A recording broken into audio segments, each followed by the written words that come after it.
How to Heal, Part 3. So today we're going to talk a little bit more about the emotional body. The emotional body is extremely important to the evolutionary process and to that process that we're looking to uncreate, change consciousness, be more aware and be more, be able to hold more light. So I'm just going to read what I've written. And okay, so principle number 3, let it happen, make it happen simultaneously.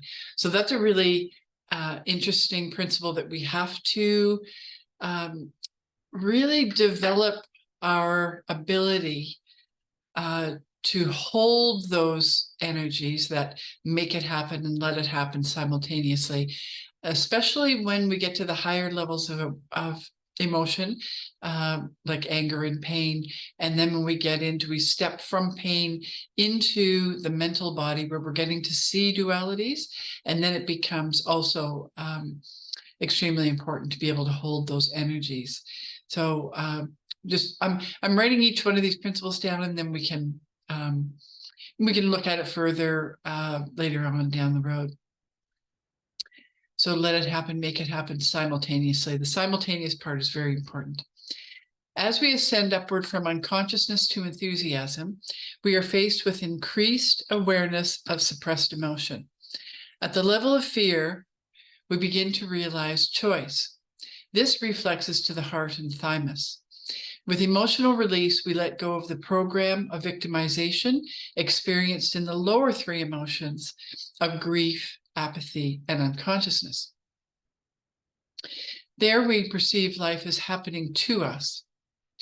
In fear, we begin to see how we affect life with our choices. Moving up into anger gives us opportunity to re-experience and release patterns of power and control. When anger is released through transmutation, not projection. We talked about projection. I think I mentioned it in day 2. But anyway, go back. If you've missed day 1 and day 2, just go back and do a little refresher of that. It's very important. The higher the emotions, the higher we go in the emotional tone scale, the more we have to be able to have control. And that control has to be contained. It creates like a pressure cooker. And that pressure cooker is actually what really moves us up into new levels. So through transmutation, not projection, inner vision is restored incrementally. You'll see that as you begin to release resistance in the emotional level of anger. Anger is where, when those energies are released, we start to regain our natural inner vision. And we may find that our dreams become much more vivid, in color, full sensory movie that, we're participating in. And also the inner vision when we are finding the memories that go with the emotion and the words. When we're looking for those memories, we'll find those memories in much more vivid detail, and it becomes, it's really quite amazing. And we want to restore that inner vision. And we'll talk about that also at another time, how important the inner vision is to our creativity. So then pain is accessed. Compassion is deepened here as we begin to see both sides of our thought process and from where we attached to it. Hence the creation that follows. Self-forgiveness is the energy here that breaks the chains that bind. Encompass all with love, or as you know, I've said at an earlier time, enthusiasm, or that oneness within.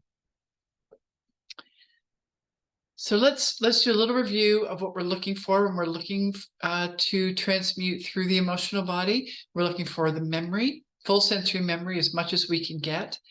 We expand on that. If we get one little piece of it, we look for other components. So if we can see just a little bit, then we look and see if we can hear something, who we're with, what, where are we? We just look for all different components to bring it together. The words, which is like the patterns, the language that goes with with what you're bringing up to release. And of course, the emotion. With perseverance, we bring all three of these together simultaneously, and that comes with time and quite a bit of effort. So don't expect that to be easy, to just be able to find those three things. It takes a lot of effort to be able to bring those three things together simultaneously. Then apply the three powers. So gratitude is often the first, as its energy breaks open the willingness to re-experience and release long-held resistance. So the three powers are, again, a review: gratitude, love, and forgiveness. And all the energies of each one of those. I mean, each one of those are just vast in their levels and their application. Making it happen is the effort it takes to find the resistance and to apply the energies of emotional transmutation. Letting it happen is the energy of surrender without the need to control. When this is applied aloud simultaneously, transmutation is thorough. I have to put my glasses on for the next part. Remember, suppression is held in the physical, emotional, mental, and spiritual unconscious. As the suppression gradually releases to emotional awareness, we begin to feel what's there. Venting is a necessary part of the transmutation process. Venting allows the expression of emotion. When consciously processing emotion, we must take care not to project upon anyone or anything. Following sufficient venting, intensified, we then move to control or contain the emotion within. Holding the emotion intensely without emoting, then the feeling of the emotion will increase. We enthusiastically contain the emotion within, encompass in unconditional love, forgiveness, and gratitude. We then experience a thorough transmutation and rapid upscale emotional movement. If there isn't an increase of intensity of the present emotion when we contain it, then we just go back to venting. So that's, we just go back to venting and vent for a little while longer and then attempt it again. When we are able to contain the intensity of the emotion while holding awareness of memory and words, the time is right to access with all our might one or more of the three powers. This process requires commitment and an increasing willingness to face one's own emotional wounds and trauma. Self-compassion is extremely important here. Willingness to change, willingness to feel, and a willingness to let go, very important. Own and maintain emotional responsibility. Feel what we feel with love, gratitude, and/or forgiveness. So these are points. They're key components to emotional transmutation. Welcome the emotion like an old friend. This energy is present and creating our experience in an unconscious way, mostly. By making it conscious, we are then in a position to release.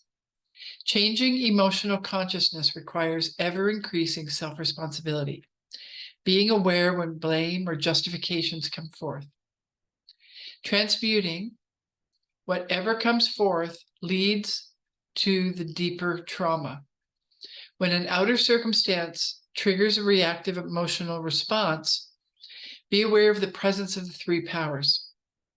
They're always there. Recognize the trigger as our opportunity to see and feel a pattern of emotion present within, shown for our perusal and edification. Practice gratitude for the triggers. Keep the emotion close without projection on anything or anyone external. Observe the inner process. Observe the words that accompany the emotion. This is all easier said than done, by the way. When we are aware of what is there, From here, it may be changed. Transmuted emotional energy provides the body with the opportunity for renewed capacity and regeneration.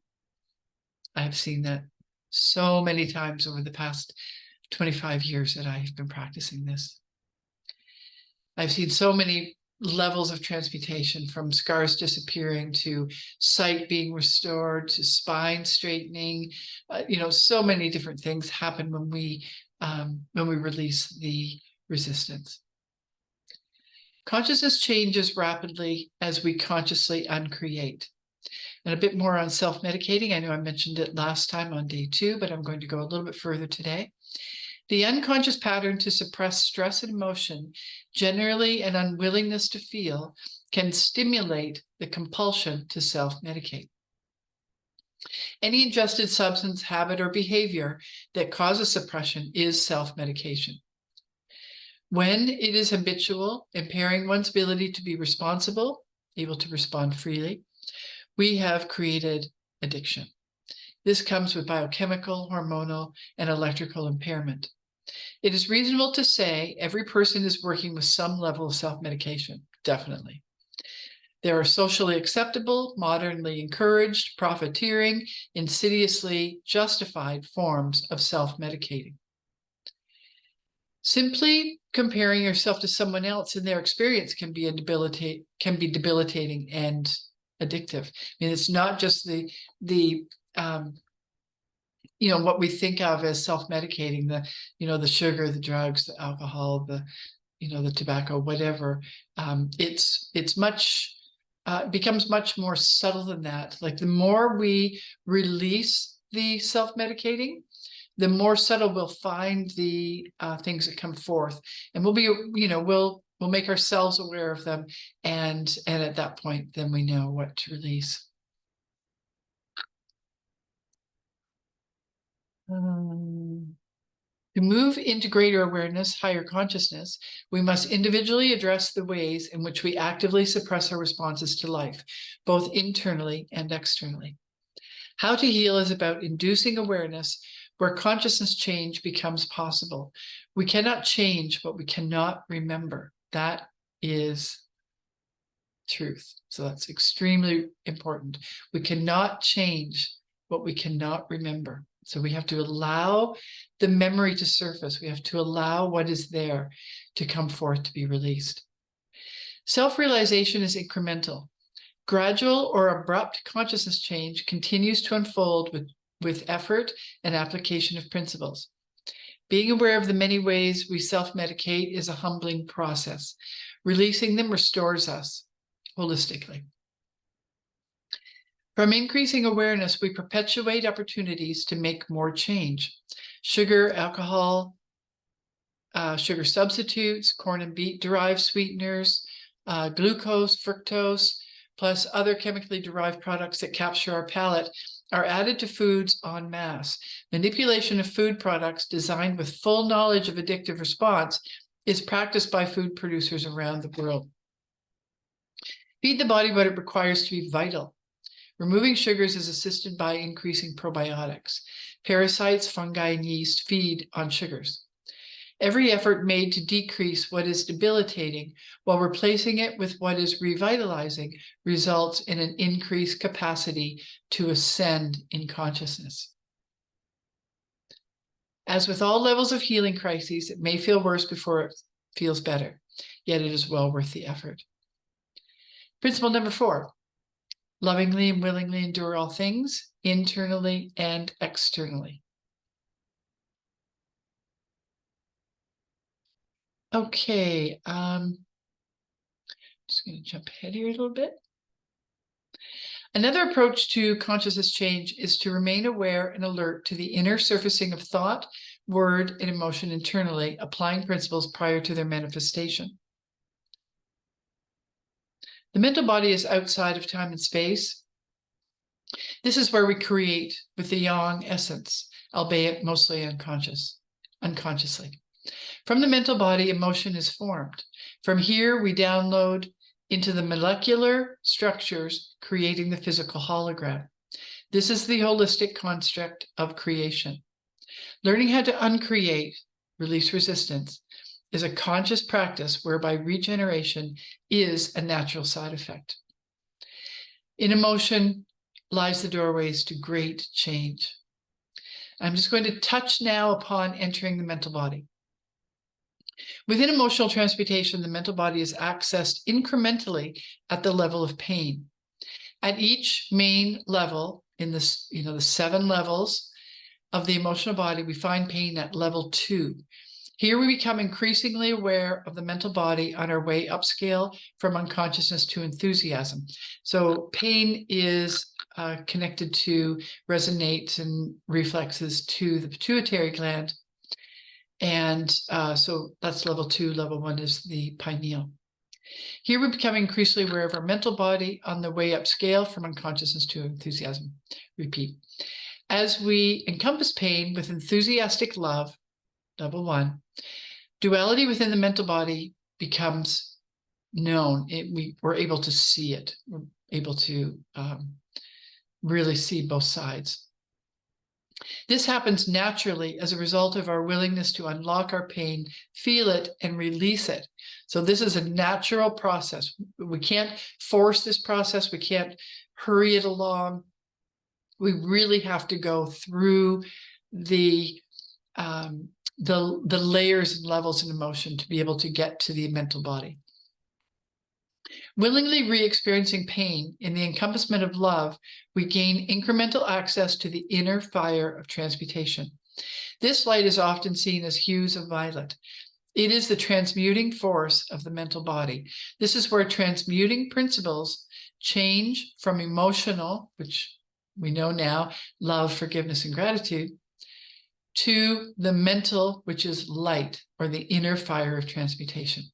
So that's the writing today. But I wrote it this past week, but I'm going to put it up on the website today. So it's wholehealthcenter.com. And, feel free to share, feel free to, I will put it on I'll put it on the Holistic Self-Healing group page on Facebook, and feel free to ask questions and comment there, please. I'd love to hear what you're feeling, what you're experiencing, and happy to answer questions there. Okay, thank you so much, and we'll see you on day 4. Thank you.